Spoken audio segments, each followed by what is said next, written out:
here. Joining me to go through the papers in more detail is Ted Newson, the political commentator with Young Voices UK. Ted, good morning. Good morning, Rosie. This really is the front page of the papers can sort of only just give a hint of sort of the emotion, the raw emotion that will be felt today. It's going to be a momentous day. Absolutely. I mean, over 2 years of fighting, this is by far the biggest development that we've seen in the Israel-Gaza war. Trump has been a central mediator to getting this peace deal across the line. Not only is this going to mean counter-terrorism by moderating Hamas and hopefully getting them out of Gaza for a more moderate solution, but it's also going to mean, like you mentioned, the release of the hostages, which is crucial today. We need a phased roadmap, of course, but Hamas must be replaced with an interim authority, and hostage release is the most important, followed by a lasting peace in the Middle East. Yeah. We'll be live in Israel just after the news at 5:30 to sort of look at this story in more detail. So for now, let's move on to some of the other stories that are making the front pages today. On the front page of the Times, China was given assurances that Labour would progress its application to build this new super embassy. This super embassy has caused no end of political problems. Tell us what's the latest. Well, with this super embassy, Rosie, I'd say it's very, very silly.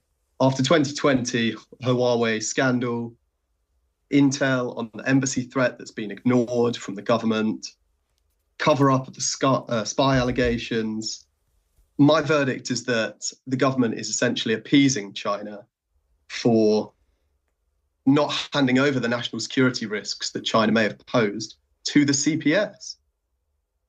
You think the two are intrinsically related?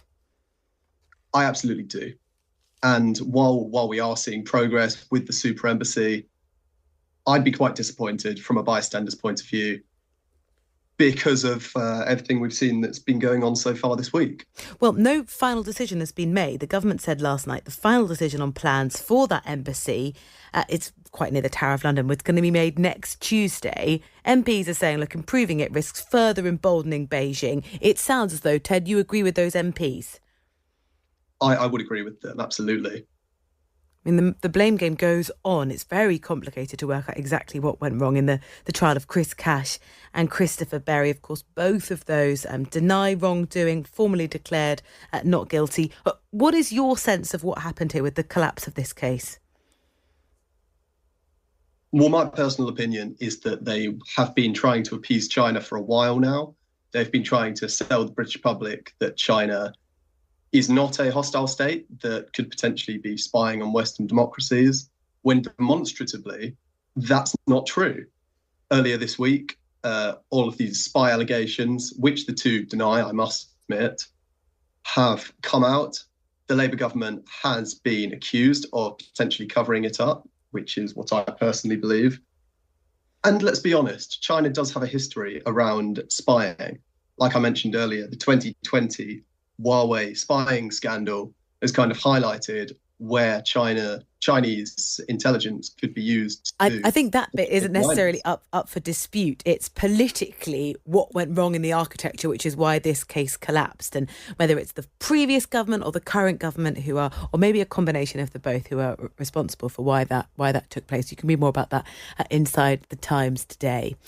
Nigel Farage's plans. There's a big piece inside the Times today, which is an interesting headline. Nigel Farage, it says, plans to abandon Reform's manifesto, big plans for tax cuts. What's happening?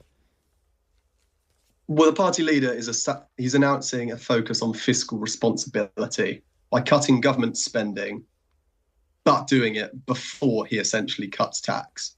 He's going for a more fiscally responsible outlook, which comes as very welcome to me. Previously, I've had reservations about the Reform high spend agenda. So it comes as very welcome that Nigel Farage is looking to nip spending in the bud before lowering taxes, something that Liz Truss didn't do and he's faced criticism for in the past. But I think this is confusing for the potential Reform voter. I mean, the first line here of Patrick Maguire, the Times chief political commentator's piece, is Nigel Farage will break with his manifesto pledges of £90 billion in tax cuts. He wants... What is Nigel Farage's priority here? To tell the public, OK, I'm going to put more money in your pockets? Or, Reform is the party of economic credibility. Is it possible for him to do both of those things? Well, I think any political party acting today needs to be fiscally responsible. No more is that shown than the 8 out of the 10 reform regional councils looking to raise council tax. Realistically, they wouldn't be doing that unless they absolutely had to. People voted to cut wastage and their bills, and they're having to raise taxes. So I know they will be feeling very awkward about that. To kind of get an air of economic credibility would be good for a reform party that's been accused of a manifesto that's pie in the sky. So this comes as very welcome to me. Does it suggest actually that Nigel Farage attracts people who feel frustrated, but when you actually then look in the detail of what it is they're offering, people are thinking, can I trust reform on the economy? I'd like to think so. I think we've seen knee-jerk reactions to reform before where people are unhappy with the Conservative Party and the Labour Party. With reform, it's previously been just that, it's been reform. Now that they're topping the polls, now that they're looking to be the party of government in 2029, people are examining their manifesto commitments a little bit more closely. They're seeing they don't add up, and they're looking for the Reform Party to be fiscally responsible, which they seem to be now.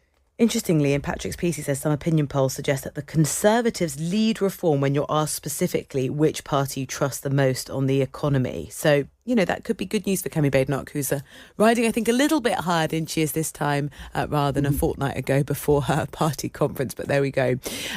One thing that caused a lot of controversy at the Conservative Party conference was Robert Jenrick and the comments that he made that were leaked and made public about segregation. Trevor Phillips has written a comment piece in the Times this morning. He says, Robert Jenrick got it wrong, but segregation is rife. And he says that is down to home working, the decline of the church, and the rise of social media make it too easy for minorities to remain apart. Do you think he's right? Well, Trevor Phillips gets it absolutely right here. We do need big cultural pastimes preserved in this country. People should be taught to learn our traditions, speak our language, and interact with each other in a manner that is British. For too long, and I think Robert Jenrick did touch on this, to be fair to him, we are seeing kind of ethnic ghettos in this country where people are just flocking together. There's no real integration. And yeah, really, I think that's what Robert Jenrick has tried to highlight with this piece on Heart of Birmingham. Obviously went about it the wrong way, but it's really looking to integrate immigrants rather than keeping them in their own echo chambers where they're technically not British and they're not acting like they're British, which is the real issue that I'd say. Yeah, Trevor Phillips says, he's quite well written. He says, being the only one in the village has never been a novel experience for many Britons. Welcome to my world, Rob. It really isn't that alarming, so it's worth tuning into this morning. Another story that's definitely going to annoy people today, on the front page of the Times, trigger warnings. I think people find frustrating if they're not used correctly or overused. The Times here says, trigger warning, this article may offend people who like trigger warnings. A new study is the latest to suggest that telling people they're about to experience offensive content does not seem to change their behaviour. In fact, it might make you more intrigued. It actually does the opposite of what you'd expect it intends to. Well, I would agree with you, Rosie. I am definitely more intrigued when I see one of those trigger warnings at the top of an article. I want to know why it's there, and I want to almost see the content that it's trying to trying to warn against. I think young people are inundated with these trigger warnings so much that they've become desensitized to it. The youth basically filter out a trigger warning these days, and it's such a minutiae of young people and others that actually need the warnings. So I'd say we need to use them a bit more sparingly.